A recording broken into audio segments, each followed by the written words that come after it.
Hello and welcome to a Smurd P video, and today we are looking at X-Men issue 9.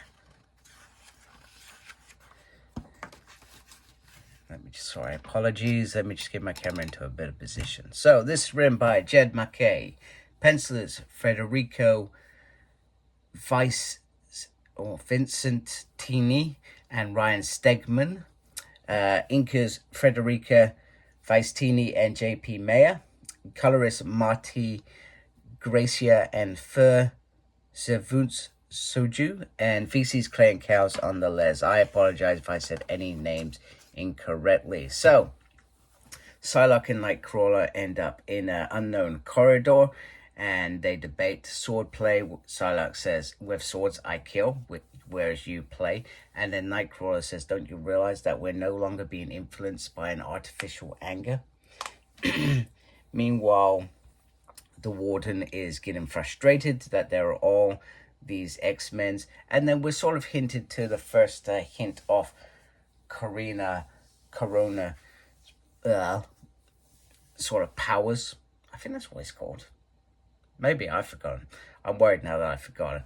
Anyway, and I'll be probably slightly embarrassed when I realize that his name is not Corona. Whatever it is, sounds like a beer. Is influencing some of these emotions. However, they're not just mutants. These are the X-Men, and look at this. You know, they've got four villains against all those X-Men. It is not gonna work out. So you got Cyclops and Rogue commanding their troops. You have a nice moment with Magic and oh goodness, the kid who dies, which the kid actually compliments Magic. "You're quite evil." It was quite horrible. It was quite nice to do that. You have Jubilee saying, "Wasn't that a little bit mean? I don't want," and then she's like, "I don't need any sort of advice from one of Wolverine's special girl sidekicks," which is absolutely brilliant. I absolutely thought that was wicked, etc.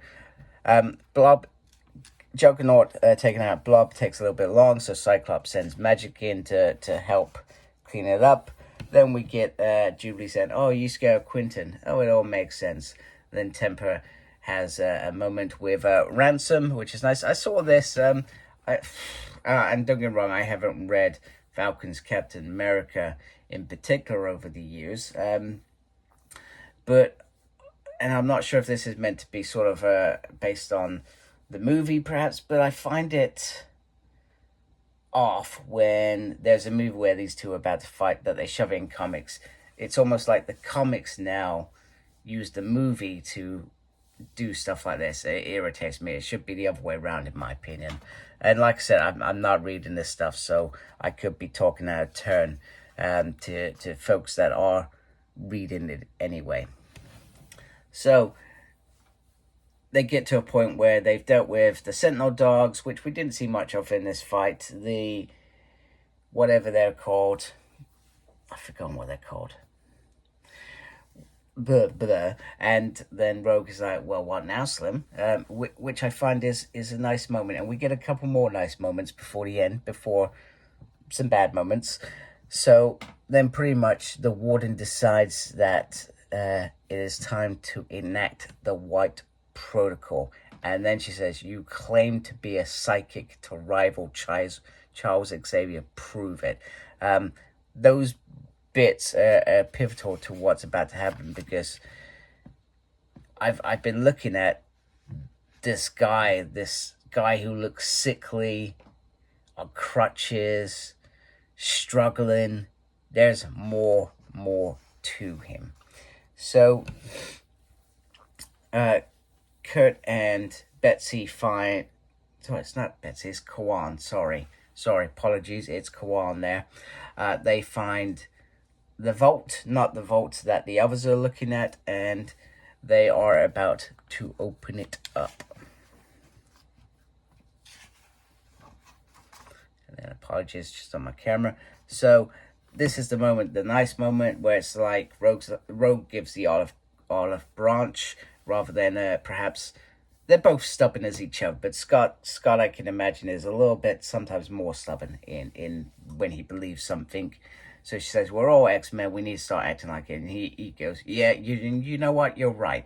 We've got a world to fight here. We need to be united." And then she says, "Right, let's free Xavier." And then he says, "No, no," and quite rightly so. If I go back, actually probably 18 years, etc., around that time, where which was a marvelous time for Xavier's character to be a bit more freshed out in terms of every time he's manipulated the group. So we had the one around Second Genesis where he had a secret team. That secret team comprised of Cyclops' brothers and others, and some of them were killed. And he wiped Cyclops' mind. He's done it for decades before that anyway, so it's not uncommon.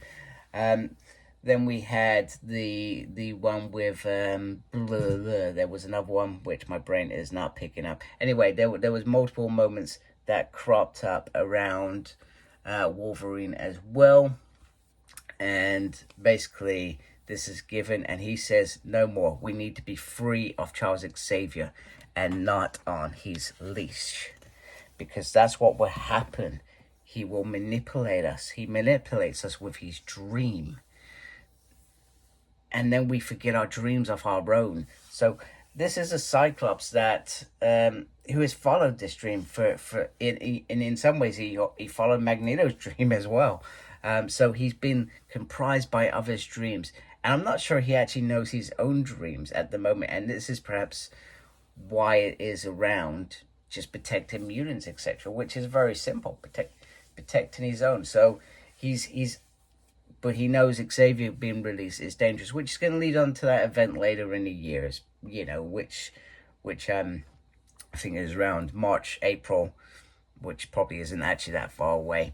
So he also says about he made me watch when he murdered the crew of the Agnew as well. That was in 4 of the X event right at the end of the Krakoa age. So they're about to go at it again, pretty much, and then, like I said, he comes out of nowhere.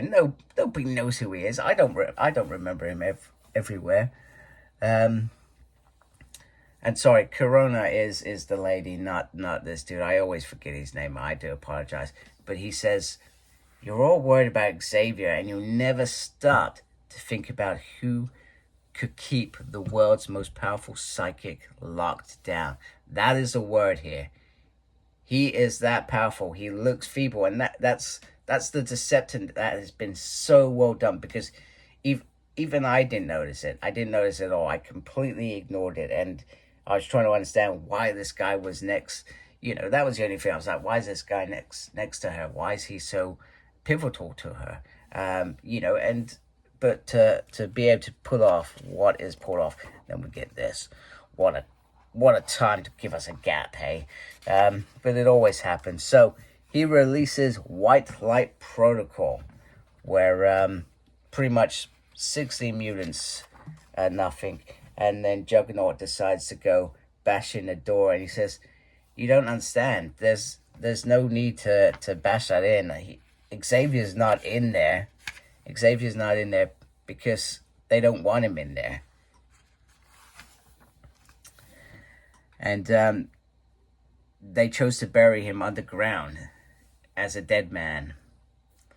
And he stands resurrected from the ashes. So maybe that's part of the ploy, because we've always called this From the Ashes. This X-Men coming from the ashes of Krakoa ending, etc. And he's controlling Psylocke and Nightcrawler. So does that mean that the other psychic is controlling him?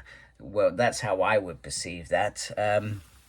So yeah, this was a really enjoyable issue. I was thinking before I read this, bear in mind it's morning here, and I went to the little boys' room, and I was thinking, I hope, because that's how these events evolve, they escalate to the next stage, and this did that perfectly.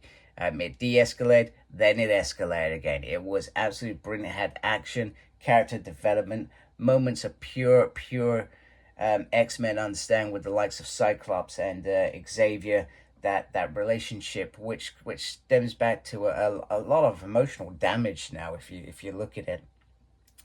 Just a fantastic issue all around. Very, very impressed, very happy, very well written, and I'm looking forward to the finale, which hopefully I'll get this week and try and get out this week, because I know I am probably a good week or so behind, so I do apologize for that. Anyway, if you like my channel, do please support me by subscribing. Thank you for taking time to watch this video. Thank you for watching.